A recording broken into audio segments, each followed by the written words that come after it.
Riverdale sometimes deals with disturbing and problematic topics. We provide a list of content warnings in the episode description.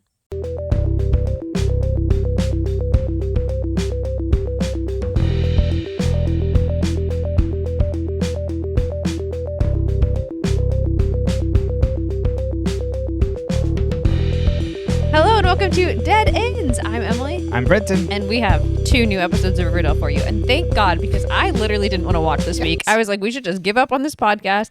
We should give up on everything. And we should just stop watching this show because And then I remembered as we were watching this week's 2 episodes that are actually really fun and really good. Big fun, if you will. That I will. Thank you. That this is what Riverdale does. It's like you watch like 2 or 3 episodes in a row and you go, I'm never going to finish this show. I'm going to quit. And then you're like, I'll give it one more. Like you're always willing to give it a chance. I don't know. It's like dating a loser. You're like, I'm going to give him one more chance. Strong recommendation. I'm going to give him one more chance. Yeah, but for some reason then we end up married to the loser. So it's not a reflection of our relationship. It was just the analogy I came up with. Viewers at home. I've been listening to Sabrina Carpenter's new album. It's not my fault. But yeah, that's how it feels to me. It's like, you're like, I'm gonna quit. I don't want to keep going. Whatever. I'll try one more episode. Like I'm like, no. Like it gets fun again. I mean, we're not gonna quit the podcast. Don't worry. But yeah, you were like, I don't want to do this. I literally said to Brenton, I don't want to watch this today when we were going to go watch it. I was like, we could just not do it. And then we've had a very busy week too. There's a lot going on. So I was just like, this is a burden. Thank God someone had commented in on the previous episode of just like, I'm waiting for the Heathers episode. So then I looked and I was like, oh yes, it's this week. It's this week. And I didn't realize that also the first episode would actually be pretty good too. Yeah. So I was like, damn, we're getting like a normal episode. This is just a good, solid episode of Riverdale. Yeah, what's funny about the first episode of these 2 is that you were like, wow, this is a pretty good episode. And I was like, it feels like an episode of Riverdale. Like all the characters talk to each other, like things are happening. I think when you're in the desert and you don't have water, and you get that first sip and you're like, yes, thank Lord. I love the taste of water. We were delivered out of the desert and into Canaan. There you go. Moses is on the mind. How very biblical. That's right. I know that's what you all come here for is our biblical talks. And it is funny. It'll be getting into chapter 50 after like we literally watched this last night, but I have to restart in my brain. I'm like, okay, what happened? Because it literally got obliterated by the like how good the Heathers episode is. So. I have to be like, oh, right. Okay, this is what happened in this episode. Like, really, like, actually have to try and think about it because otherwise I'm just thinking about the Heathers episode. What I think the Heathers episode does really well, and we'll get into it more later, but I don't know if I'll bring this up again, but for example, I love Mamma Mia as a movie, but you don't listen to the Mamma Mia soundtrack to hear good singing. No. You listen to the Mamma Mia soundtrack to hear a collection of men who have never sang publicly before, it seems. It's really funny. Sing slightly flat or off key. Mm-hmm. And I'm not here to judge. I'm not a great singer. Who am I to critique? And we love Mamma Mia. And we love Mamma Mia. Like, I would watch that movie every day. Oh, like, yeah. I adore it. I think it's fun. I think the music is a key part of it. But this Riverdale... a key part of the stage play as well. This Riverdale episode, the music is so good. And they can all sing. Yeah. And they all sound really good. It's amazing. They played everybody's strengths. They did a good job. Except for Casey Coates. They gave him like parts that were not fair to him. That is, yeah, you're 100% right. Because he was given mostly women's parts, which I think is just like, and he sounds fine. But it's just, that's not giving him the chance to really like, I assume, do his thing. Yeah. I don't think that's his vocal range. Mm-hmm. Yeah, you're completely right. I think they had to adjust it. I don't know enough about music to like be like, oh, they dropped this or he's singing at this note. Like I can't do any of that. I can just tell you what I like in my ears. That's right. Yeah. Exactly. It doesn't quite work out as well for him for sure. Mm-hmm. Well, I mean, but we gotta have our vegetables before. Not that it's vegetables in this first episode, but we gotta get vegetables. Okay. Well, we get to enjoy our vegetables with this first episode. Should we just go right in? Yeah. I did not do the cast for this week. We made an executive decision that the big reveal at the end of the next episode we'll talk about next week. Well, not the reveal. We'll talk about the cast member next week. Yeah, we'll do that person at the beginning. Yeah. Can't wait to talk about that. All right. Chapter 50, American Dreams. So I pulled actually directors for both of these. So this was directed by Gabriel Carrera. So he directs 19 episodes of Riverdale, starting with this one. Honestly, a great start. Absolutely. And this is not his first time on Riverdale because he was first assistant director for 19 episodes of seasons 2 and 3. So nice. This is like his first time like taking on the main director role, and they'll do that for 18 additional episodes throughout the series. So, cool to see that happen. And then previously had done a lot of work as like a second unit director and third assistant director. So 173 episodes of Supernatural as a second unit director. How many episodes are there of Supernatural? Exactly. This is probably a 10th. Would be my guess, but we'll have to double check that. And then also third assistant director for the 2014 Godzilla. That's the Gareth Edwards one. And then both Twilight Breaking Dawns. Oh, interesting. Mm-hmm. Really? Yeah. Uh-huh. Okay, well, that does give you one of the best scenes in cinema, which I think is the holding Carlisle's head Alice thing. Oh, okay. I'm trying to remember this. Right? In the fight. Remember how... Yes, okay. Yeah, and it's like Carlisle's head, because it's like Alice shows them what could go wrong. Right. Okay. And then... I wouldn't actually say that's the best, like... I'm like, I did not like those movies. I need to try and remember. You blocked them out. And then this was trivia listed. Skeet Ulrich was 49 when the episode aired, which is funny. And then again, during the first season, it was revealed that FP was born on January 20th, 1970, but it's inconsistent with the timing of his birthday party. Well, it's more consistent with Skeet Ulrich's actual 50th birthday. Yes. There's 327 episodes of Supernatural that aired over 15 seasons between September of 2005 and November of 2020. That's so many episodes. That's so like good work for these people. Yeah, like, he did about a third of those. That's pretty, yeah. That's a steady gig. I cannot imagine. Yeah, and I just have no view into the Supernatural fandoms and stuff. I know that was huge. It just like had missed me. Yeah. So I didn't watch it either. But I do think it's ironic that, Jared Padalecki, who was Dean in Gilmore Girls, he plays Sam on that show, and then there's another guy who plays Dean. And like really those two funny. guys are Sam and Dean, but Dean is not Dean. That's good. That's all I got for you. That's all I know. At least I'm pretty sure. Yeah, because I don't think that's the actor's name. I think that's the character's name. It's like Dean Winchester or something like that. Oh, right. Are they both Winchester? Oh, maybe. I think they're brothers. Yeah. Is it Winchester? Like the Winchester Mystery House? That's what I was wondering. It sounds right. Yeah. We're going with it. Yeah. I could be wrong. This is a misinformation podcast. You're welcome. Well, should we get into the recap then? At least we're not in charge of the CDC. Yeah. I would do a good job. Oh, God. I'd call scientists. And we speak clear. Yeah.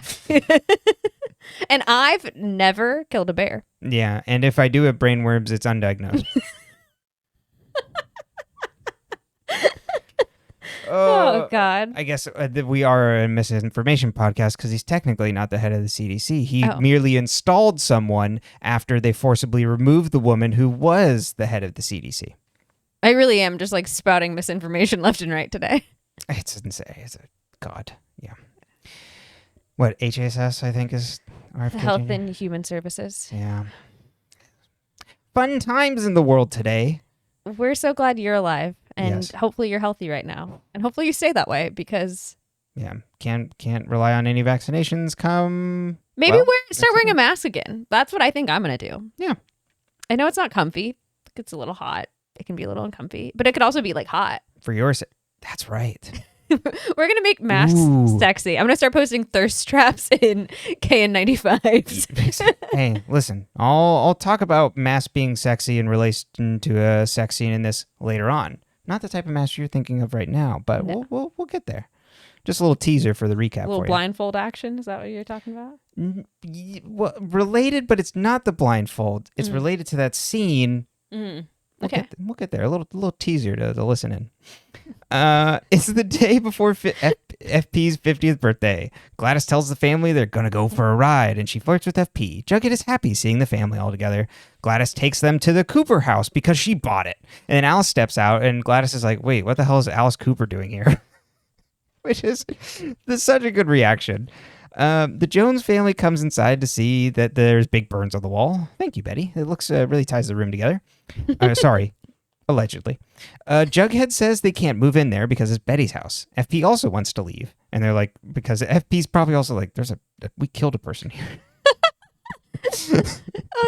Did they kill a person there? He helped dissolve a body. Yeah.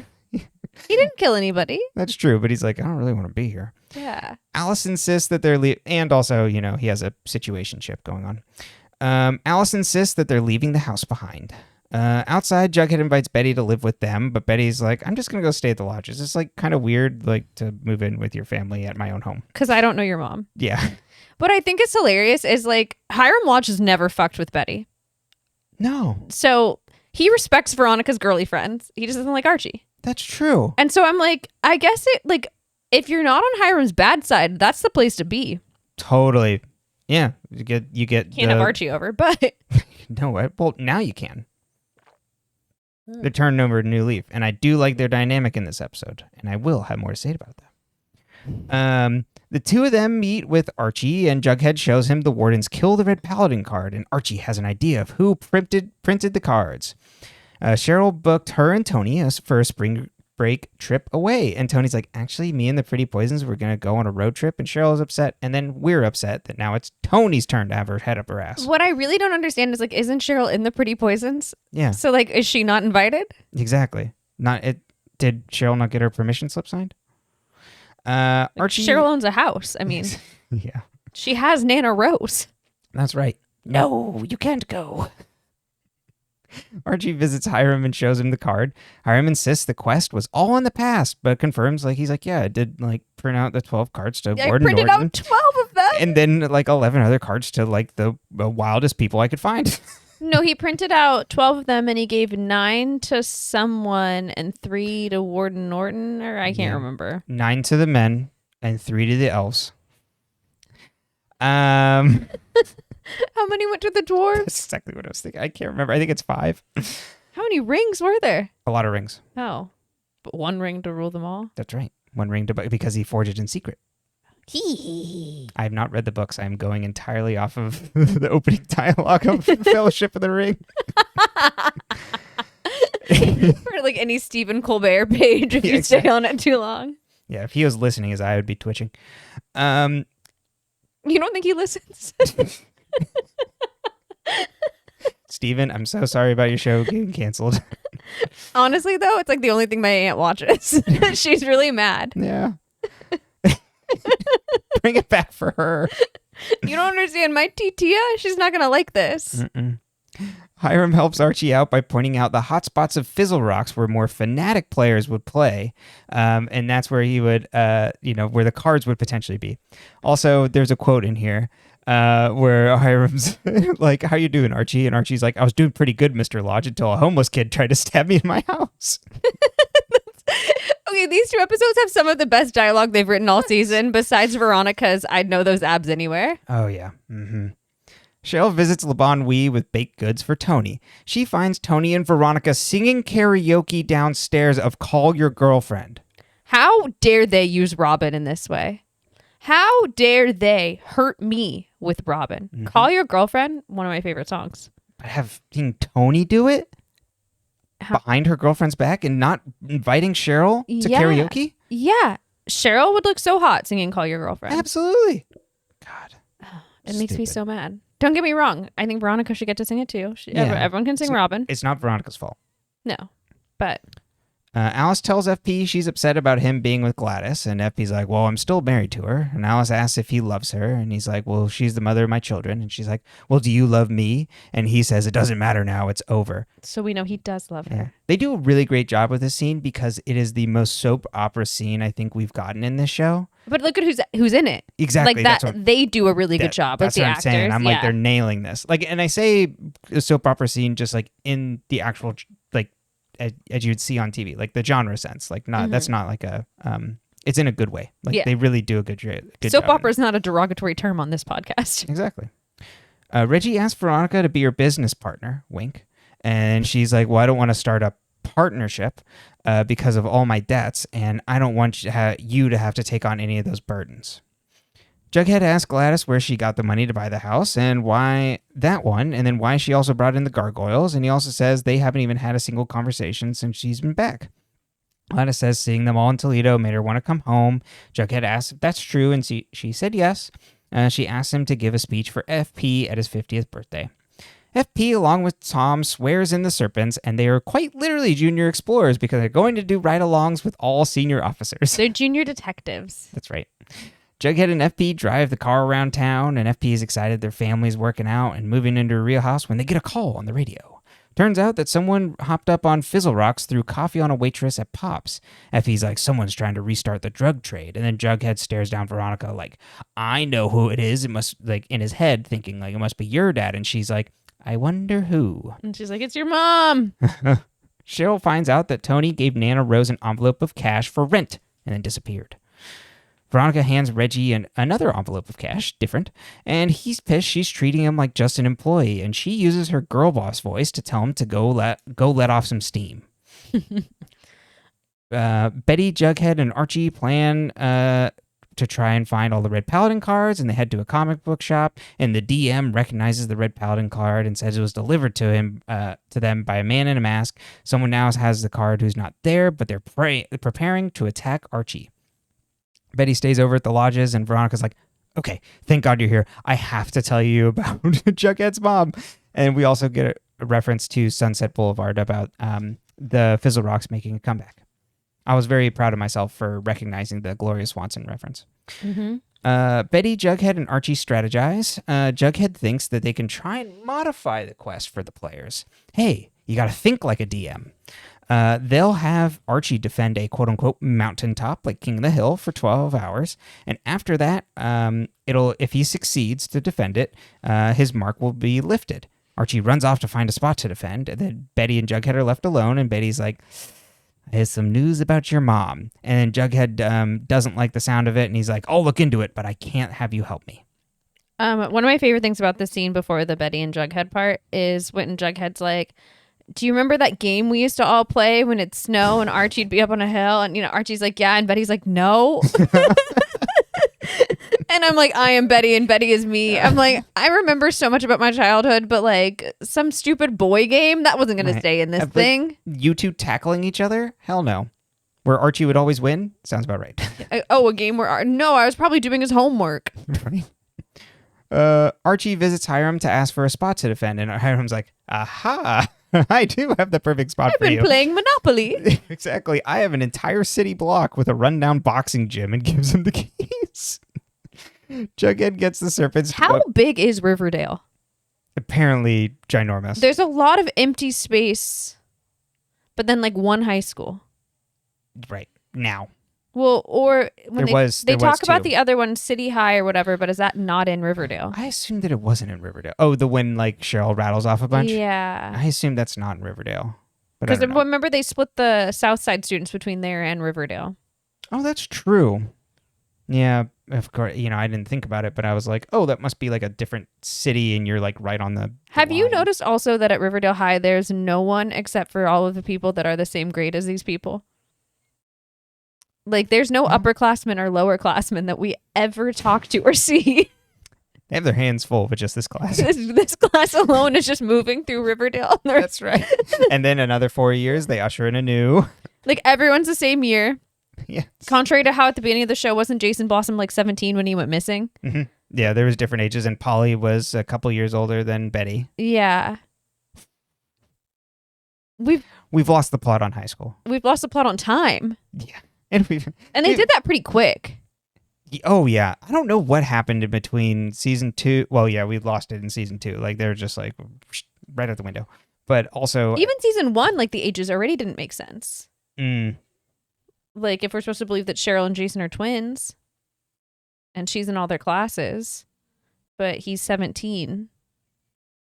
Were they twins? I thought they were twins. Were they not siblings? Were they not twins? I think you're right. I think they're twins, but I always think of him like an older brother. I do too. So maybe I just had that wrong. But maybe I'm wrong. Maybe they're not twins. This is what this show does to you. Gaslight. Because you start looking at one smaller thing, and good Lord, you have to try and hold all the other things in your head. Jughead gets the serpents to go distribute the quest, to which we had to slow down and learn all the serpent names because you went, Old Deuteronomy? I did. Thank God we had the subtitles on. I was like, he didn't say Old Deuteronomy. And then I saw it on the screen. Everybody else gets like fairly standard names. It's Weasel, Termite, Jinx, but Old Deuteronomy I like is the fact that Weasel and Termite are standard names to you. Yeah. Yeah, that makes sense to me. Singular names where like you're kind of named after something, and then Old Deuteronomy. Do you think Cole Sprouse just got to improv some names? That's what I was like. Do you think he was like so fed up he was just saying words? Yeah, Old Deuteronomy. He's like, they're gonna make me sing next week. That's right. Well, he didn't know this yet. He asked them to look into By the time they filmed, he probably did. Yeah, probably. I don't know.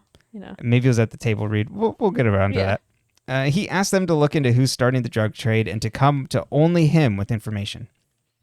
Gladys pulls Reggie back to Veronica's and apparently tried to steal his car back. Veronica offers to cover FP's 50th in payment. Gladys leaves and Veronica lays into Reggie, and Reggie's like, I gave you everything. I at least wanted my car back. But he didn't just tell her that. No, because he's angry. Boys are stupid. Yeah, Reggie also isn't the brightest tool in the shed. No. Cheryl visits LeBon Wee He's not the sharpest tool in the shed. I liked your brightest tool in the shed. Did I say brightest? I thought so. Oh, I thought I said sharpest. Did you say? Did I mishear you? I don't know. We'll Listeners at home could know. Am I assuming my husband is silly? Brightest tool in the shed. Is this misandry in action?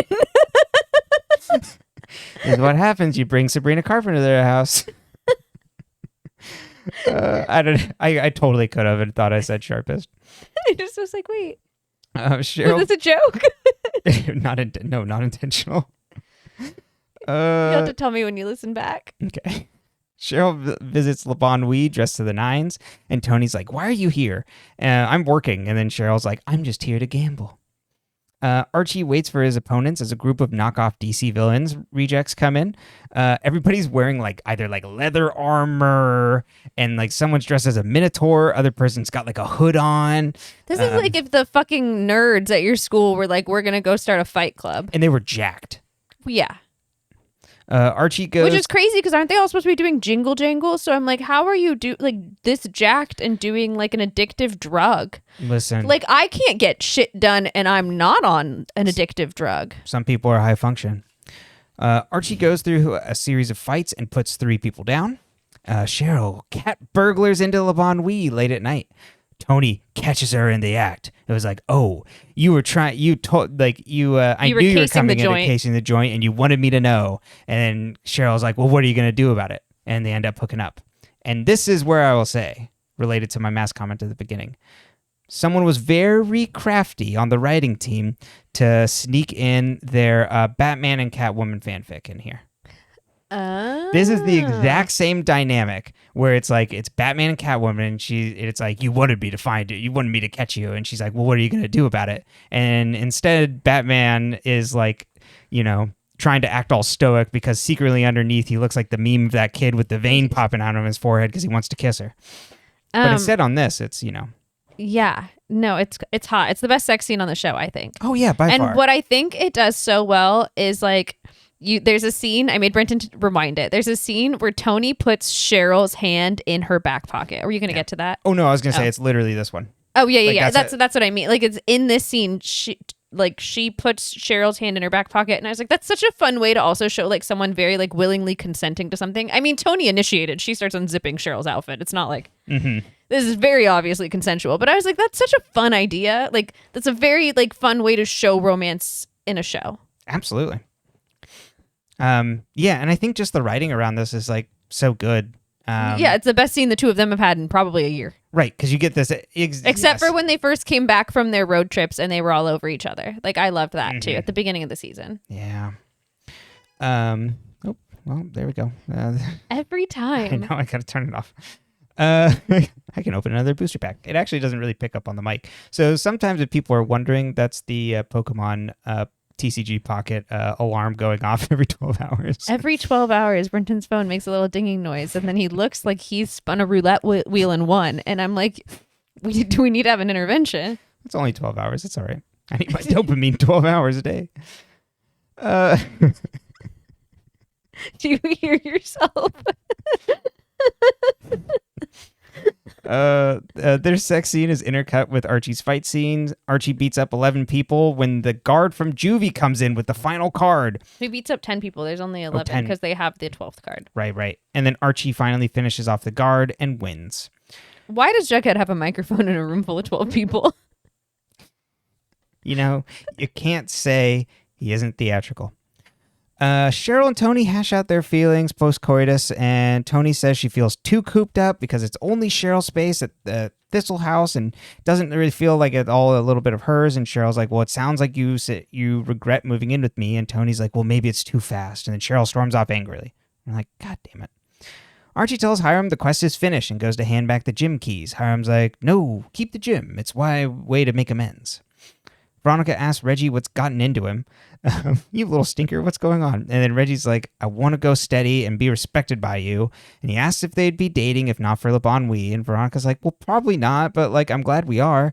And Reggie's like, well, I'm not getting anything in return for my sacrifice. And then Veronica gives him his car keys. She's like, I bought them back from Gladys, and now we don't owe each other anything. So Reggie goes off sad. Sweet Pea and Fangs break the bad news to Jughead about Gladys. Jughead then goes to interrogate her, and she's like, yeah, it's true. I did it for the family. You don't know what we had to do. Like, you don't know where your dad and I came from and what we had to do to survive, like growing up on the wrong side of the tracks. And she's like... As if Jughead didn't also grow up on the wrong side of the tracks in a trailer with them. Mm-hmm. But also, if you want to watch a really great movie that's all about this, you should watch Thief. Even if you think, like, you're like, I don't really like a crime movie. It's not really a crime movie. It's like about the lengths that people will go to achieve the American dream. Similar to this episode, but like, sorry, it's like way better. Anyways. How dare you? You think that a movie is probably better than this one out of 22 in this one season episode of Riverdale? Hey, it's not always guaranteed with movies. That's true. That's true. And then she's like, don't break it to FP because it'll break him. And I know you won't want to do that to him. Gina Gershon also doing tremendous in this scene. FP's party, Fred arrives and talks up how well FP is doing. It's very heartwarming. Kevin visits Thistle House, apologies, as Cheryl called him, and she's like, we're doing Heather's this year's musical. Gladys invites Jughead up to give the birthday speech. Jughead pulls out his note cards and then puts them away and speaks from the heart. He talks up how great FP's journey is and gives a nice heartwarming speech, and which I think also Cole Sprouse does a really great job in this scene. Mm-hmm. Jughead tells Betty he's going to run his mom out of town, smiles, and asks for her help. The end. He says I'm gonna save Jellybean, protect my dad, and run my mom out of town. Do you want to help? And we all said, finally, he learned.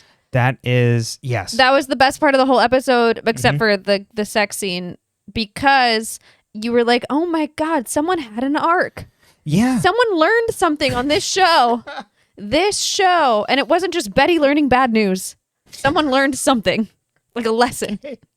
That happens far more frequently. Betty learns bad news all the time. Betty is just the bad news bear. She's rounding a corner. She's getting a call. Yeah, this entire season is her being like, my mom did what? And then like, I have to be the bearer of bad news? Yes. Oh, God. But yeah, I mean, that's one of the great things of this episode. And he believes Betty. Jughead believes Betty when she says, hey, I can't tell you who my source is, but someone told me this. Yeah. And he doesn't get mad at her for not telling him who it is. And you can tell he's upset, but he doesn't take it out on her. Yeah. And we're like, oh my God, who is this? Mm-hmm. And we love it. We're like, oh, Jughead grew up. Don't worry, he won't stay like this for long, but I can't remember. Yeah, exactly. Yeah, we'll see how quickly we roll this back. Eventually it will, I'm sure. Yeah. I'm almost positive. That's the Riverdale promise. State of things, exactly. But I really like this part of this season where Jughead and Betty are happy, because I think the show is so much better when they're not fighting. Because when they're fighting, it's just annoying. Yeah, and they're actually doing things together. They're not just like having separate lives. Yeah. Because that's the thing. It's not like they were fighting a lot in this season. They were just like, well, They weren't even in the same plots. No. Okay. And then we also even got like Jughead, Archie, Betty all doing something together. Imagine. Yeah. And it wasn't just a dream. Yeah. Okay, so let's talk about the American Dream theme that they try to do in this episode, but they only do in relation to literally one group and no one else. Yeah. I mean, I guess like if Archie's is like being king of the hill in boxing, if that's the American Dream. Mm-hmm. But, Well, the American Dream also is to skulk around in your hot cat suits with your partner and then have steamy sex afterwards.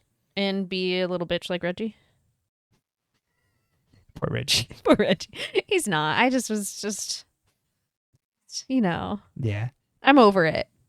I just want, I can only take so much fighting, and they needed to pick one couple to do it with at a time. That's my personal feelings. Well, actually, I can save if you wanted to jump into other things. I can save my thoughts on Veronica and Reggie until we come around to them. We can do that first. We can do the couples fighting, and then we'll go back to the Jones family. Sounds good. Well, did I interrupt you though? No. Okay. With Veronica and Reggie, the oh god, it already seemed like she chose Reggie. Like when she's going through like the breakup with Archie. Yeah, when she breaks up with him. They're together. Yeah. And then when he's like, "Oh, I want like business partners. I want something more." I'm like, "You're 17. Like, what do you mean you want to be business partners? Like, is this a euphemism for wanting to like go steadier? Like, you're already going steady. It's not like Josie and Archie where they're not like together, but they're together." That's what I thought. But this entire episode is them being like, but we're not really like that. But we're dating, but we're not. Yeah, but I'm like, you spend all your time together. So are they like making out, but then they're not like really together? Yeah. Does he just want her to like open up? Yeah. It's a little bit, it's very vague. I think that's the issue is I wish like instead of using the like business partner euphemism, Reggie had said what he wanted. And then I'd be like, oh, this is fun. Like Sweet Pea was less annoying when he was like, oh, I want more from Josie and she's not giving it to me. Right. Because literally for Sweet Pea, Josie is coming around for a booty call. Yeah. And he's like, I would like to actually like, be together. Uh-huh. And Josie's like, well, I don't know. And Reggie, I want to be more to you. More than what? You already are. Mm-hmm. I think men should be happy to be used by women. That's the end. Put it down. Episode over. Turn off the mic, shut the camera, we're done. Yeah, I mean, there's a line in the next episode where I'm like, what are you doing, Reggie? In this one, I understand where he's just like, no, I get it. I'm doing just all this to get. Yeah, no, yeah. I'm just being drama. Exactly. But I at least like in this one, where he's just kind of like, I'm your goon, I'm your guy. I'd like to be more respected, but you like treating me as like just a, I feel like I'm being treated as just a like an employee to you. And which is crazy because he stole money with her. That's right. And like Gladys has his car. Like, does he not think he's her business partner? Like, is it like money? Like, I wish he'd said what he wanted. It's like, oh, I want to be making this, or I want to be doing that, or I want to be in like this. Yeah, because he does like advise Veronica on lots of things too. So I think it's like business partner in quotes, but then also they already seem like they're dating, so it's muddled. It's muddled. Okay. So the Toni and Cheryl of it all, we've talked quite a bit, but I hate when fun, sexy girls are fighting. It's stupid. It's stupid. It's like, okay, so Cheryl was being mean last time, and now it's Toni's turn to like be mean for no reason and distant. It's like, why are you distant? It's like, it's not like, oh, we can't, like, they can't just be like Toni's feelings of like, oh, this space doesn't feel like mine is very valid. Mm-hmm. But like, you got to tell Cheryl, and then you got to like actually have the conversation and not just like make it like, oh, maybe we shouldn't have done this. It's like, I want a space that feels like my own too. Yeah. I want my own room. It's a fucking manor. Or I want to be able to decorate our room. Totally. Or I want to refer to it as our room and not your room. Uh-huh. Because it seems like it's like she's... It's worried again that like Cheryl controls her too much, but then we're not seeing that at all because now it seems like Toni is the one controlling the pretty poisons, which contradicts what was happening in the last one, where you could see that being more of a, not that I enjoyed that plot line better, but you could see it more of a rift there. But now it's just that it does seem like Cheryl, I don't know. And it wouldn't seem to me that Cheryl would also react that way if like Toni was opened up. No. Because again, Cheryl is Gomez. Yeah. She just loves Toni. Yeah. And so that's why she does everything. I don't know. So then it's just but like... it does give us Scorched Earth Cheryl for the next episode, which it does. serves the plot. Yeah. I think that might be why we're getting this. Exactly. So we could set up the HBIC. Yeah. So the Jones family and the American Dream. So they're the only people living it. They're going to have a house on Elm Street. That's right. FP wants the American Dream. He's like, I'm almost 50. I'm finally getting it. And, you know, you feel for him in some ways because we've all been promised different versions of the American Dream. For example, some of us just thought we'd be able to afford housing and healthcare. That's right. But for FP, apparently that looks like driving a cop car, even though you were a criminal. To each their own. He, you know, on one hand, he didn't think he'd make it to C50.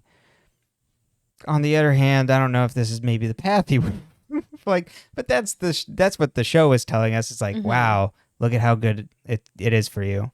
Well, and how wild it is. But so it's like, what we really get from this, though, is it's not, wow, look at how good this is for you, but is this what FP wants? Because Gladys is always like, even at the party, Gladys is pulling FP towards her, and he's kind of like trying to watch Jughead more. Like, it's not quite, he's not all in. Right. He's still, like, with Alice, she's like, oh, do you love me? And he's like, it doesn't matter. He doesn't say no. Because he's not all in, because he loves her. And Gladys has pulled the wool over FP's eyes. Really only FP's eyes. I was going to say everyone's eyes, but it's only FP's. Jellybean's in on it. And right. Jughead finally figures it out. And the rest of the town is kind of on the fence about her to begin with, or already knows about her. So it's just Gladys manipulating her son into like not telling her husband that she's a bad person and bringing back the drug trade, even though he's the sheriff. It's a choice. I think at least for FP, I think it's a willful negligence or like denial. Like because he's like, well, the family's together and we're gonna actually live in a bigger house where everybody has rooms and not like a trailer. Like and like there is that idea, you know, again, the American dream of like that beautiful house with the picket fence and the nuclear family of like what, you know, heterosexual couple with kids. It's like, oh, but we could achieve that and I could give my kids at least something normal. Your kids are almost grown. You know, you shake FP. I'm like, seriously, now? Maybe Fred's not doing so well there as a friend. No. I think Jughead's speech is really interesting when he's like, Dad, you're someone who would do anything for his family, which is very much like telling that, you know, Gladys is manipulating him. But then he says that like, we'll always be there for you. And he includes Gladys. But then he's like, well, then I'm going to turn on her. And so like, he's playing this game with it. And I think that's rather fun. I appreciate this about Jughead. I appreciate his little speech. But what do you think his note card said? Yeah. Because this seems like the speech you would have given based on your notes. I wonder if he would, I don't know. That's a good question. Maybe it it would have been more about his time as the Serpent King. Maybe. Leader of men. Maybe. I just thought that was interesting. I was like, I feel like this would be the note card speech. And if you put the note cards away, then you're like, oh, he's going to rat out Gladys, but then he doesn't. And I mean, I know it's like a classic TV bait and switch, but.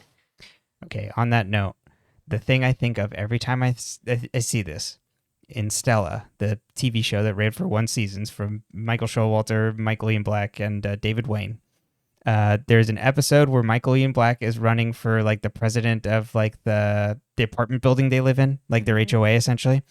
And as he's giving his speech, he's like, you know what? I was going to come up here, I was going to take out my note cards, and I was going to rip up my speech and speak from the heart. But I'm going to read from my prepared remarks instead.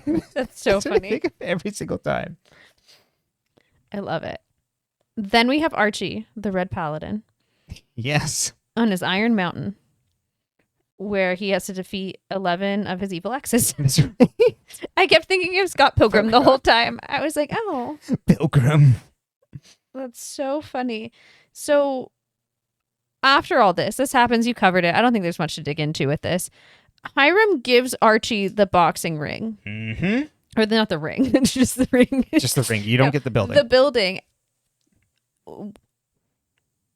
Why? He's a teen. Can you give it, like, doesn't it need to go in a trust if you're giving it to a child? I tried to give him the car, so. Yeah, but that was a long time ago, and the cars are different. Yeah. I don't know. I don't think that's quite how it would work.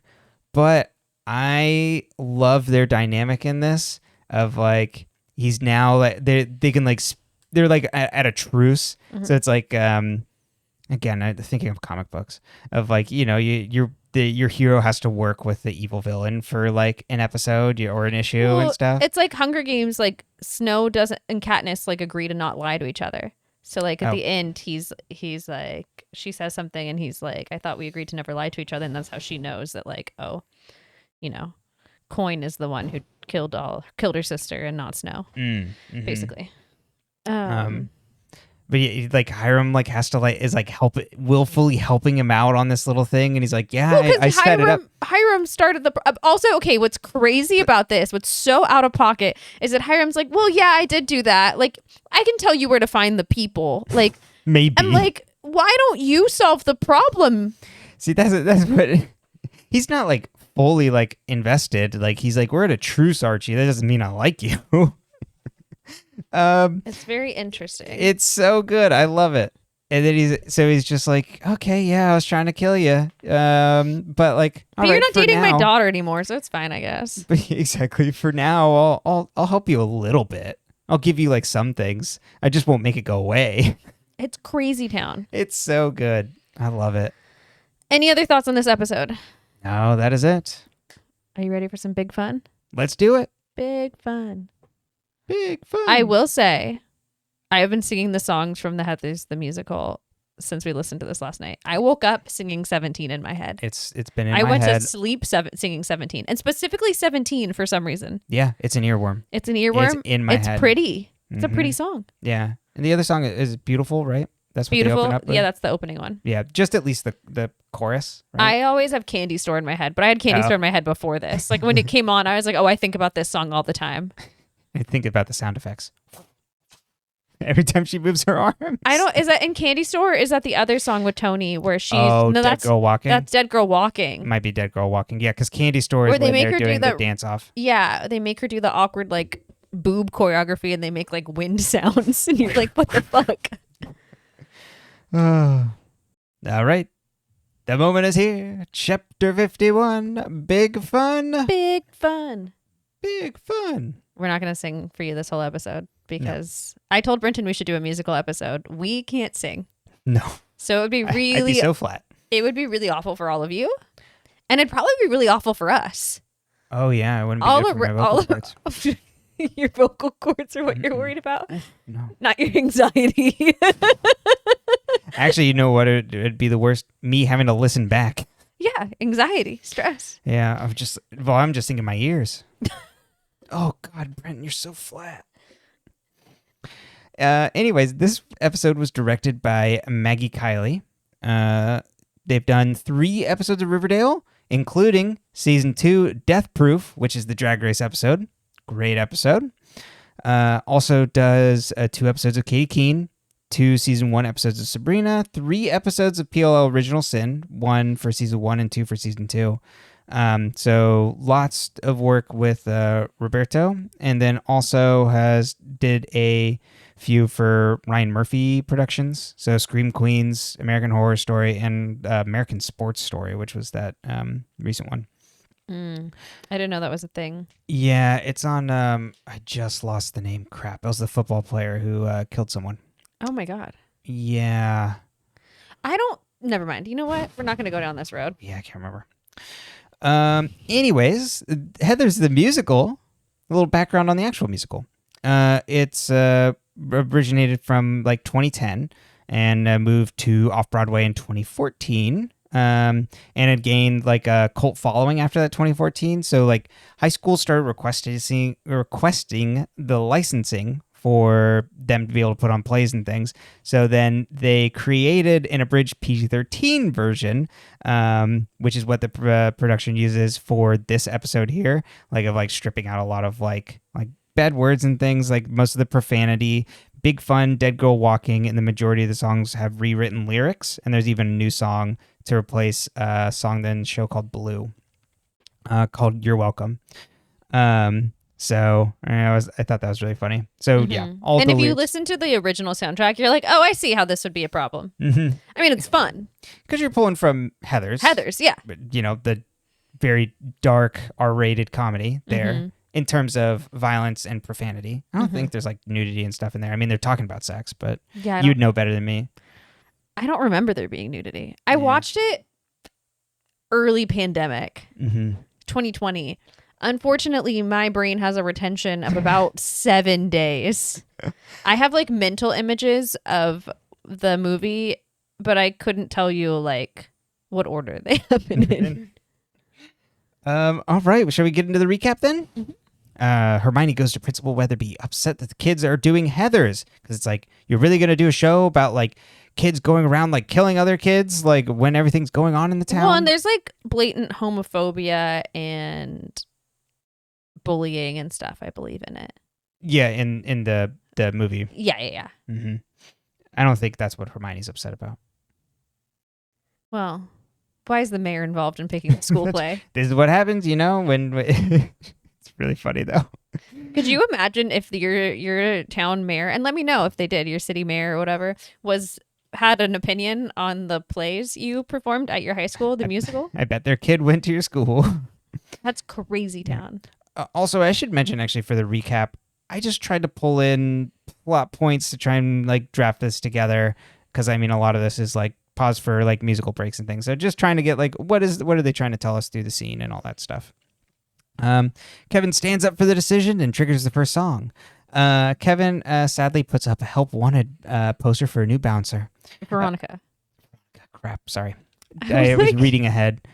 Jughead and Betty have a plan to shut down Gladys's new drug lab, and then Kevin narrates how Cheryl has bounced back from her breakup and throwing herself into the role of HBIC. Kevin gathers the cast together, and Evelyn is the co-director for the play.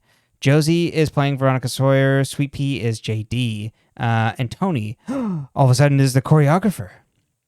Evelyn guides the cast through a guided meditation. Kevin calls in Cheryl, Betty, and Veronica for the Heathers to rehearse, because they're playing all three Heathers. Cheryl stops Toni from giving them choreography, gets in her face, and they have a dance-off with their different choreographies. Set to Candy Store. Betty interrogates Evelyn and says the musical is one big recruitment drive for the farm, isn't it? And Evelyn's like, well, I'm only doing this so we can have big fun. Trigger the song. And then invites everyone for a get-together at the Sisters of Quiet Mercy, the former Sisters of Quiet Mercy, and everybody's like, yeah, let's do it.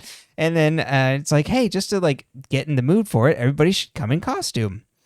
Jughead has a completely separate plotline going on, though, and thinks that someone was making a mobile junk lab out of his trailer that was stolen. There were also pharmaceuticals stolen somewhere as well in town.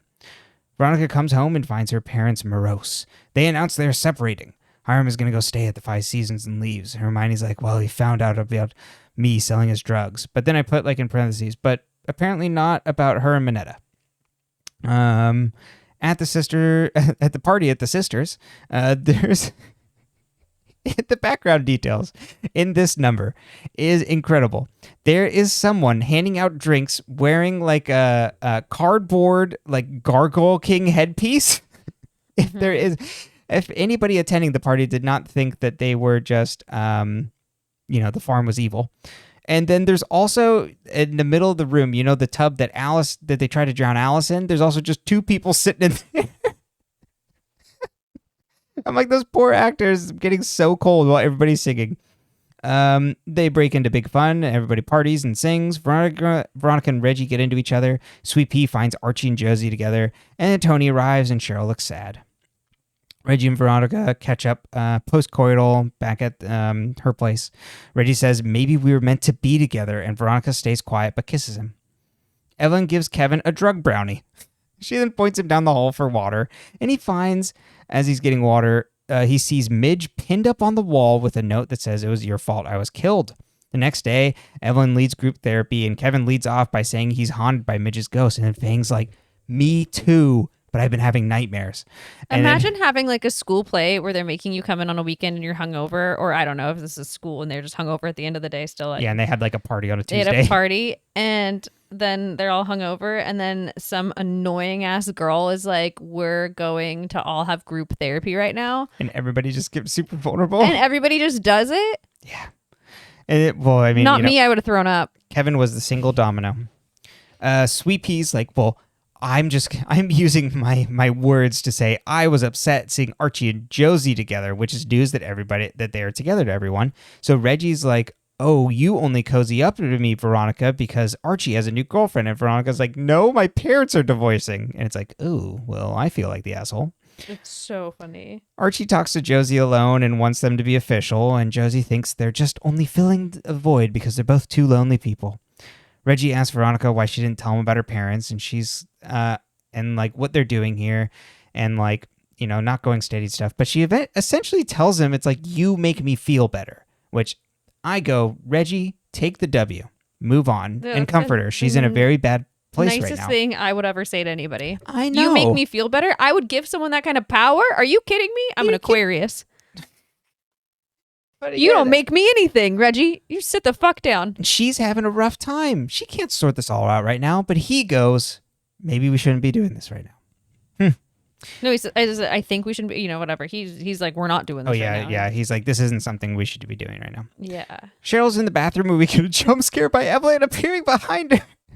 It's so good because it even like as she appears in the mirror behind her, it's like bing, like a little high note to like give you a jump scare. And Cheryl calls her like, "What's your deal, child of the corn?" Which is so good. Evelyn points her to the hall, and then Cheryl finds Toni in red, which we get a nice little reference to Heathers by Cheryl yelling, "Did you have a lobotomy for breakfast?" And which in the movie, I'm pretty sure it's, "Did you have a tumor for breakfast?" So there you go. Cheryl tells her that she made red, and she is red, and like, stick to your own color. And then also tells her that she hasn't told Monday to change schools, which launches Toni into the song "Dead Girl Walking," and gathers Sweet Pea and Peaches and Cream to have a hookup. But then it's just like, "Actually, I can't do this," and apologizes and leaves. But we have one part in the song where Cheryl is like has like a vocal part. So Toni takes Peaches and Cream. Yep. And Sweet Pea. I was like, that's three people like in my head. Peaches, Cream. Exactly. Peaches and Cream and Sweet Pea to the stage in the theater. And then Cheryl's like in the window, like on the wall. She has a vision of Cheryl, and that's when she goes like, I can't do this. And it's I think visually it's really well done. Oh yeah. Jughead talks to the serpents and says Sweet Pea and Fangs are on musical detail. That's right. Old Deuteronomy, you got that shift. Deuteronomy. What happened to New Deuteronomy? Gotta tell you. What does that mean? I have no idea. Is Deuteronomy an Old Testament book? I thought so. Yeah. The serpents are off to look for the drug van, and Betty wants to go investigate a closed rehearsal that Evelyn called in at the Gargoyle Chamber. Betty arrives and finds the farmies all there, and everybody's dressed in white, but they're... Old Deuteronomy is a character in T.S. Eliot's 1939 Old Possum's Book of Practical Cats, and its musical adaptation. What? Cats. It's a reference to cats? It's a reference to cats. Oh. Well, I'll be damned. We've been making jokes this whole time when it was a reference. But also very funny. That's such a funny name. And I've never seen Cats, obviously. Me neither. I don't think I've seen a single Andrew Lloyd Webber thing. He's a wide and beloved elderly cat, further serving as the Jellicle patriarch in the musical. Yeah, I know Jellicle. Okay. Okay, so yeah, Betty arrives and the farmies are all there. Then they're all dressed in white, wearing white 3D glasses. And then Kevin and Fangs are kneeling in front of each other as Evelyn seems to marry them? Question mark. Josie meets Archie at his boxing gym and he asks if she likes him. and if she does, they could start figuring out what their relationship is, and they work it out over song. Mr. No Name Kid. Yeah. Right? Oh, that. Yeah. Mm-hmm. It's a beautiful song, and I think everyone does a really good job singing in this episode. Like, honestly, they all sound really good, but Josie is just like by and far, you put a song in front of her and she sounds amazing. Ashley Murray is holding this down. She is, and like KJ Apa sounds great. Like this is not like, oh, she sounded so much better than everyone. It's just she literally like the last episode, she's like, or 2 episodes over, she's singing like crooners in a bar, and then she's doing pop music and she's doing R&B, and I'm just like, she can sing everything. Like this girl could sing anything. She's really good. It's amazing. Yeah.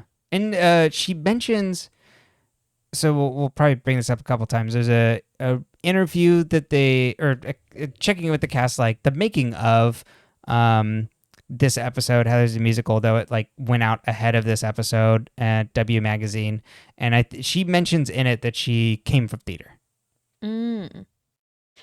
Betty shows Principal Weatherby pictures of Kevin's and Fangs, and that she's like, this is a cult ritual, and Principal is like, well, that just looks like rehearsal to me, and actually I've been reading some of Edgar's teachings. They're very interesting. So then Betty calls Jughead, and it's just like, oh God, Principal Weatherby's indoctrinated, and he's like, you gotta meet me. Toni visits Cheryl to offer an olive branch. Toni asks her what love was like in her family, and Cheryl says all or nothing, and after JJ, she had no one, and Toni's like, I'm not going anywhere, and we can work it out. We love this. Betty and Jughead are at the remains of his trailer, and it was used as a drug lab, and he's like, my mom destroyed my childhood home. Jughead is upset, and we get a Betty and Jughead duet. This is singing a part of 17. And going off the American Dream thing, there's an American flag in the window behind, like covering the windows of the trailer. Mm-hmm. Jughead and Betty have food at Pop's, and she encourages him to let the trailer go. Veronica pleads with Hiram to come home, and he's like, your mom tried to have me killed twice. And she's like, that doesn't sound like mom. It's like, you feel bad for like Veronica in a sense that her parents are getting divorced, but also like, Jesus Christ, you're like, we're part of the most toxic family on planet Earth. I've never looked around. I know. Hiram says there's no family anymore because family is trust, but you and your brother betrayed me. Veronica brings her parents together at Le Bon Oui, and it's like, I'm not trying to parent trap you, but can you just come to opening night and want one last happy memory? FP comes home and has blood on his neck and face. He was apparently attacked by a kid playing G&G in the middle of the road, but Gladys is like, did you piss off a cat in heat? Another great line. Jughead tells them that him and Betty are heading to the play early, and they're just gonna meet them there. Everyone gets ready for the play. Veronica sees her parents in the crowd looking miserable. It's also hilarious to see Hiram Lodge sitting in the front of just like a high school auditorium. Yes. In his suit and everything. He's so out of place. And then Jughead and Betty arrive all dirty, and Kevin's like, well, Jughead, you guys got to get cleaned up, and you got to tell him about his part. And Jughead's like, huh, my part? But then we see that all the main characters are on stage for the finale, which is singing 17 to the crowd to, talk about like, wow, what if we were all normal teenagers? We have to deal with so much in this town. And then they finish their closing song as a single man starts clapping. This person stands up. Dressed in all white. And if you watch television in the early aughts, you know this man. This handsome blonde man stands up and is clapping, and he gives a little wink to the camera as other people start standing up and clapping along with him. But it's like a weird slow clap. It's like it's not like a real clap. It's like a clap, clap. Yeah. Clap. It's like it's paced the entire time. It doesn't, because usually like that starts and then it picks up. It never picks up. It remains the same. Right. It's like a drum, and it's creepy as fuck. And only the farm people stand up and do it. It's not like everybody gets in and joins in on the slow clap. Which is crazy because these kids are exceptionally talented, so everyone should be clapping. Mm-hmm. But the big reveal is this is Chad Michael Murray playing Edgar Evernever, because Evelyn goes, I knew my dad would love this. You're welcome. Oh, it's so I say that good. like I cast Chad Michael Murray. I'm like, you're welcome. I did this for you. Oh. I've suffered through this with you just to get here. This reveal. This is literally all I have to really talk about in this episode, besides like how much I enjoy the music. Oh yeah, we got a lot to talk about music.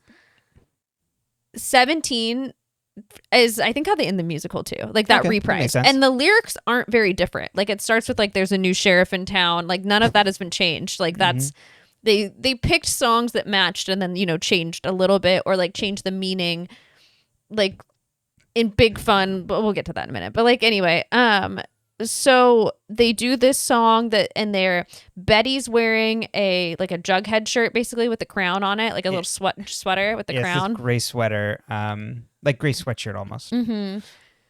They all like take off their Heathers outfits and then are just like teenagers on the stage and like it's like we like can you all just get it together basically. It's like these kids calling to this town like can we please be children because you all have fucked us up so bad. Like instead of it being like oh high school is so hard and maybe we never outgrow high school and maybe this is just awful and this is the way the world is, which is kind of like what people are playing with that the Heathers. It's like this group of kids just begging the adults in their life to get it the fuck together and like got through so much shit, and then all that happens at the end instead is that only the fucking farmies stand up in their white outfits and they do this weird fucking slow clap.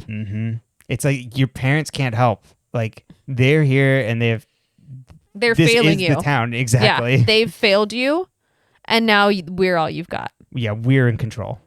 We run the town. I think it's wild. I also think great. Like Hiram Lodge didn't do anything about the farm yet.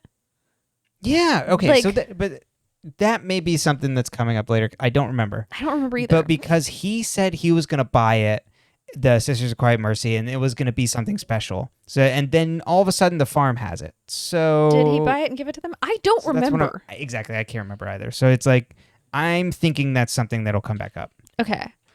So that's my favorite part of the episode. Yeah. The reveal. Another favorite part of the episode actually is this is Betty's second back-to-back arson, and I think that this is great character development for Betty. I say keep going. There's lots of other targets around, and she should just be hitting them. I think she should. But like we said, everybody's doing a good job with this. All the songs are really fun. It's great. I like it. It's also nice, even though we were saying like that Casey caught like a lot of the things don't quite fit like the vocal range that they're having him in. Well, we say that, but like he's singing on key. It's not like he's not in the vocal range. I just feel like he could have been given songs that would allow him to actually sing like a different part, I guess, basically. Yeah. And so in that same interview, Casey Cott's like, yeah, I was like, it was great how much I got to do things, but like, I kind of had to realize like a lot, picking up all of these parts were women's, like women's parts that he was singing from like the actual play. Yeah, it's definitely a different, when you listen to the original soundtrack, you're like, oh, this is a different vocal vibe because it has to be like, it's, but I thoroughly enjoyed this episode. I had the most fun. The costumes are amazing because they did the Heathers, but they made them the characters. So like Veronica's still got her like collar with her, like it's very like prissy rich girl. Cheryl's of course in red. And why did Toni think that would ever fly? She was trying to provoke her. Yeah, no, that was intentional. Mm-hmm. Toni wanted to. It was kind of like Cheryl casing the joint. That's right. Like we're bringing it to a head. Mm-hmm. I think that was very intentional. I think that the big fun scene is probably like the most fun scene in the whole episode. There's these two random like they're not named characters. These two random girls that are sitting in the baptism tub like the whole time during the party, and I just like. I think it's a guy and a girl. Oh, is it a guy and a girl? Mm-hmm. I cannot imagine like you show up for work one day and they're like, you're going to sit in this tub while the cast of Riverdale are going to sing and dance around you. And at one point, KJ Apa jumps over the tub from one side to the other while they're in there. And I'm like, what is happening? It's got to be so cold. Yeah, I'd be cold. Unless the room's really warm, I would not be happy. Uh-huh. But I did think it was great. They play with, so like there's a character in the Heathers named Veronica who is kind of like the character who's the main character, I guess. Mm-hmm. And so they play with, even though technically Veronica in Riverdale is playing a Heather and Big Fun, there's lines that are being sung to Veronica, so Reggie sings them to Veronica, and I think they played with the music really well. Mm-hmm.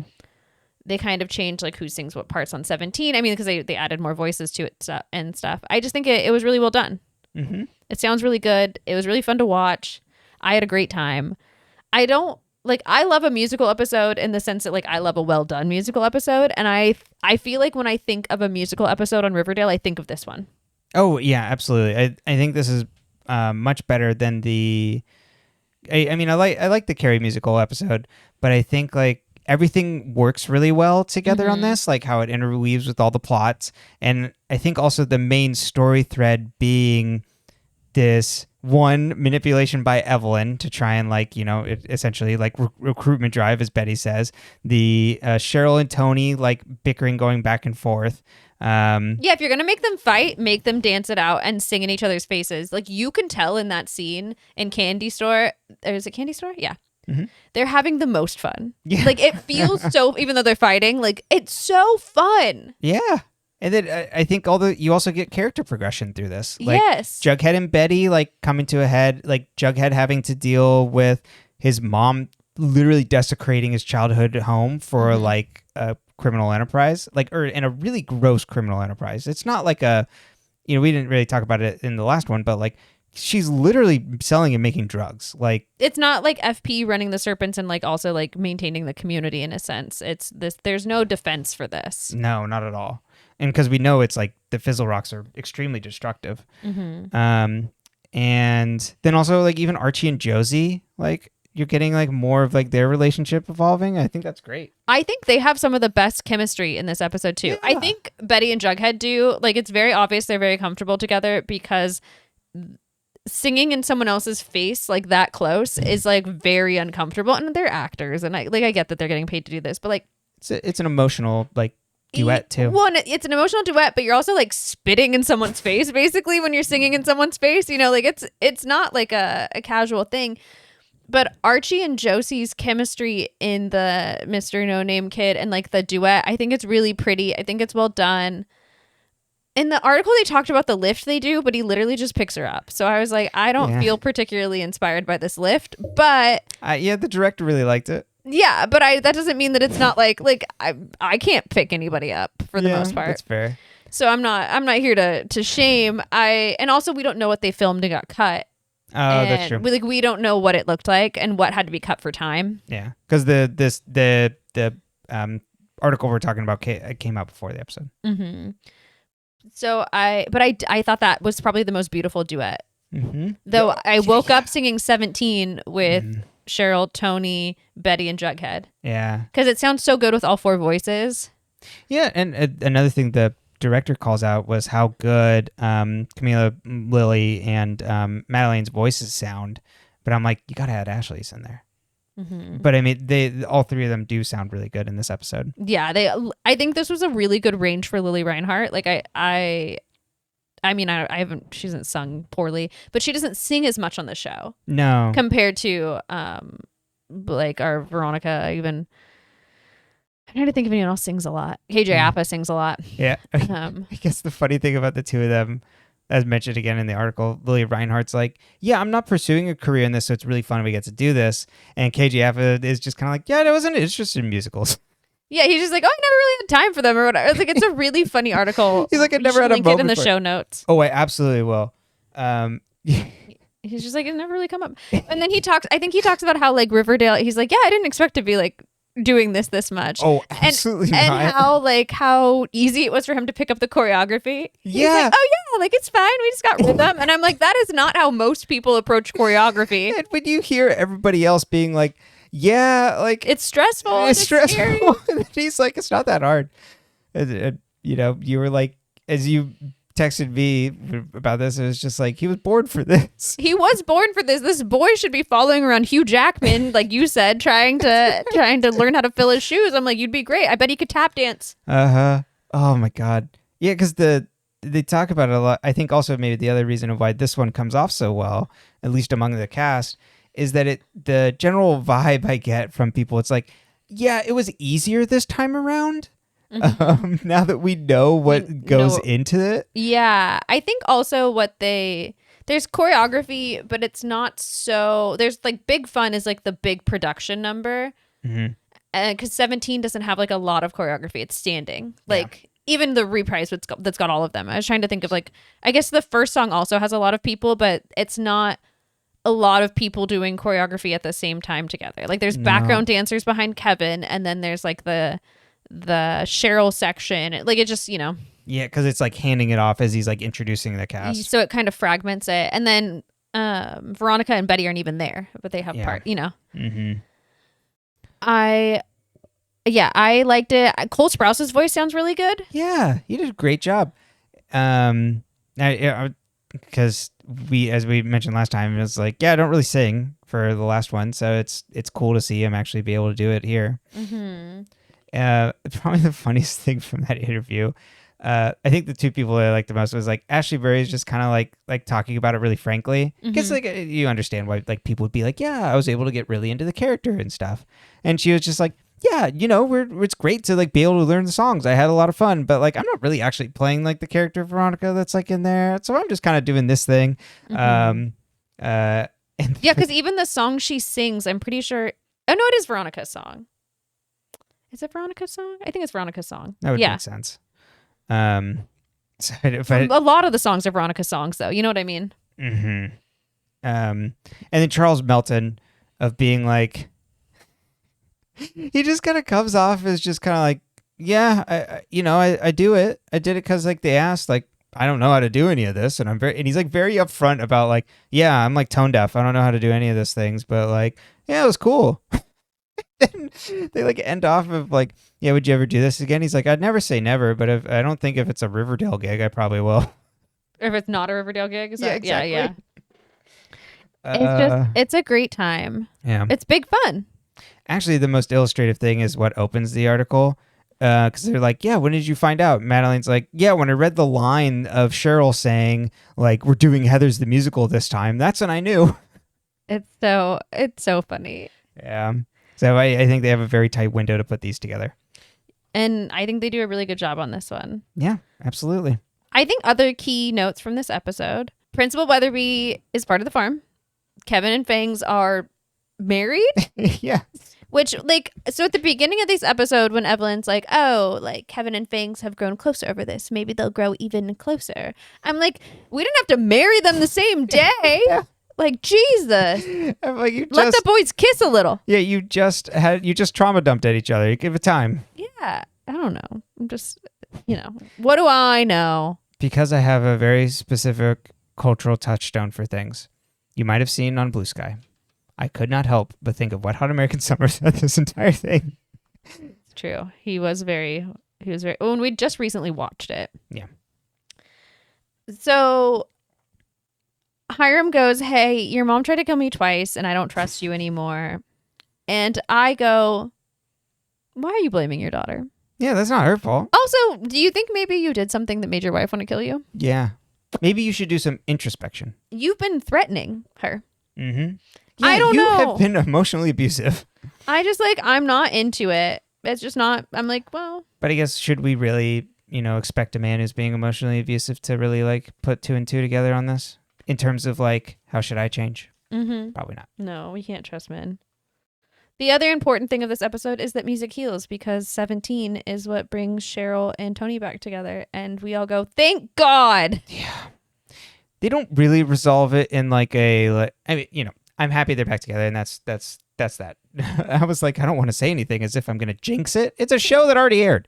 You know where it's going. Yeah, but it's not like they really address any of the things. They're just like, we should be together, and we're like, yeah. And Cheryl's like, I'd kiss you, and we bought my lipstick, and it's perfect. That's right. Yeah, exactly. And she's like, that's yours. It's your perfect shade.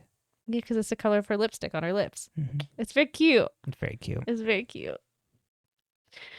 Well, anything else you want to say about this episode? No, it's just so fun. It's really great. It's like, we could have really dug into, I guess, like the songs and digging into the people, but you don't want to listen to me do that for 3 hours. Like I'm like, okay, this line relates to this, and we could tie it in this way. And here, that's like an English essay. And I think also like we mentioned, like some of it is like they're just kind of like they're stapling it on. It's not really like addressing a lot of it. Sometimes like it's addressing the characters in Riverdale, but maybe doesn't quite match like the musical in that sense. A lot of it matches the theme of the song, though. Like that's what they're doing with it. I don't know where I was going with that. We'll disregard. You want to just cut it? It's fine. You can just take it out. Yeah, sure. Okay. I was like, what am I saying? I do that sometimes where you're just like, oh, fuck, I'm still talking. Oh, shit, that noise is me. What's that high-pitched whining sound? Oh, God, that's me. Mm-hmm. What was your favorite song?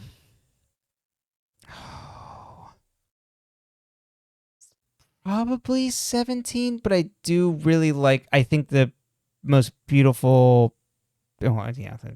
I think like the most pleasing song is that chorus in Beautiful, but I think 17, probably 17. I could see that, yeah. I like it. What about yours? I don't know. It's hard to pick. I like all of them. I like 17. 17's the one I've been singing a lot in my head in Candy Store. I think Beautiful is fun. I like Mr. No Name Kid a lot. I think that's really nice. Pretty. I think it's like the music of it is very like the I get the like the beat, like the hey Mr. No Name Kid like part in my head. If that makes sense. Like because the music is basically saying the words. You know how sometimes like the melody, I don't know music terms, but like the music and like what they're singing doesn't always like align. Like, you know what I mean? Yes. But like in that one, it's very obvious that like when those notes are supposed to happen, you're supposed to say these words. Right. Yeah. Someone with like music experience is gonna be like, Jesus Christ. Yeah, I couldn't explain. My father's the pianist, but he didn't teach me how to play jack or shit. I can play Mary Had a Little Lamb and the theme song to All in the Family. And one half of what is the actual thing where it's the duet on the piano? Oh, it's not Chopsticks, but it's the other one. Yeah, we kept calling it Chopsticks. It's funny because we both were like, oh, I know how to play Chopsticks, and we both played the same thing. And then I looked it up and I was like, that's not Chopsticks. I don't remember what it's called. I can't remember either. It's a piano duet. Okay. Well, any other thoughts? I think that's it. Where do you think they got the cardboard outfit? Gargoyle King. Yeah. I mean, hey, the farm's on the up and up. That's why they have their server dress like this. If I had more free time and I wasn't like doing things with my days, I would have shown up for this episode with a cardboard gargoyle outfit. Oh, that would be great. If this was my job full time, that's the quality content you'd be getting. You'd be getting wigs. You'd be getting fake Jell-O shots because we couldn't have real ones and do the podcast. Oh no! And you'd be getting brownies. We could do the fake. We can't do real brownies like that. We could have real brownies, but not that. We can't brownies. Have real brownies. We have to have gluten-free, low cholesterol brownies because and I'm allergic to nuts. So between the two of us. So many stipulations, but we can't have any party. If you tell your brownies. friends about this podcast, you could get some sort of watered down version of what was happening in the episode. If we made money, that's right. I could afford the markers to make the costume. No, it's really the time. It's not the. Yeah, it's not the crafts. Markers are so expensive. My mother's a retired teacher. I think I can get some smelly markers on the DL. Yeah. Shh. They probably don't write anymore. Probably not. Well. Yeah, I guess that's it. So, you can find this podcast on all your audio podcast platforms of choice at Dead Ends. You can also find us on YouTube at dead_ends. And you can tell your friends about all those places. And on your audio podcast platforms, you can give us 5 stars. That helps get new listeners, helps with the algorithm, all that good stuff there. And if you want to, talk with us, respond to the episodes and things, drop a comment on YouTube, or you can send us an email to deadendspcast@gmail.com. And we think we're going to make the show on Instagram to start posting some of our YouTube shorts as Instagram Reels because marketing. But mostly because it's an easier way to connect and communicate with people. But if there's somewhere else you want us, tell us because we are currently on Blue Sky. We are on Blue Sky. Dead-Ends. And we're on YouTube. But if you're like, oh, it'd be really cool if you were on. We're not going to be on Twitter. No. Just laying it down right now. New things besides, like we're not going to Facebook either. We can't do that. But what? I'm like thinking, okay, where else could we go? Well, I don't know. Maybe people know about some new social media. Like maybe something's eventually going to replace TikTok. Oh, that's true. Yeah. What is that, Yeah. Or will it not? The TikTok saga. God only knows. Yeah. Well, tell us where to be. Yeah, exactly. We want to fit in. And our podcast art is made by Vendrinic, and you can find their art at Vendrinic, I think, .tumblr.com. Should we be on Tumblr? I don't know what's happening on Tumblr. But you can find the link to their page in the episode descriptions. Yes, they do amazing work. But I used to love Tumblr. I never was on Tumblr at all. So you were never on Tumblr? Nope, I never tumbled. Wow. Well, that's not true because I did gymnastics as a 5-year-old. You wouldn't know it. That sounds so mean, but I taught baby gymnastics, and so one time we were just trying to end the podcast, but one time we were a little tipsy in a hotel room, and I said, you know what? I'm gonna teach you to do a front roll. This isn't a sexy story. This is not like Cheryl and Toni in the bar. I said, I'm going to teach you to do a front roll. I've taught babies. I can teach you. You can listen and like comprehend. I don't have to, when I say put your chin to your chest and look at your belly button, you know where all those are. I do. I'm very proud of that fact. I was like, we'll do it on the bed once again. It'll be not sexual. It'll be a great time. Brenton goes, he gets himself upside down. He goes stiff as a fucking board, and then he flops onto the bed. I've never seen someone not roll before. The instinct is to just keep rolling, I thought. Wrong. I was wrong. Not for this man. So I can't teach anyone to front roll. That's what I learned. My limits. She can teach everyone but one man. I've never tried anyone else besides little kids. That's true. Yeah, I wasn't at an impressionable age. Your 20s just weren't a good time for learning new things. Now that you're in your 30s, we'll try again. Perfect. We'll try again. And that's how Brenton ended up in the full podcast. That's right. Went straight into the wall. Well, we don't fit in. We're not gonna fit in. And we love you. We love you so much.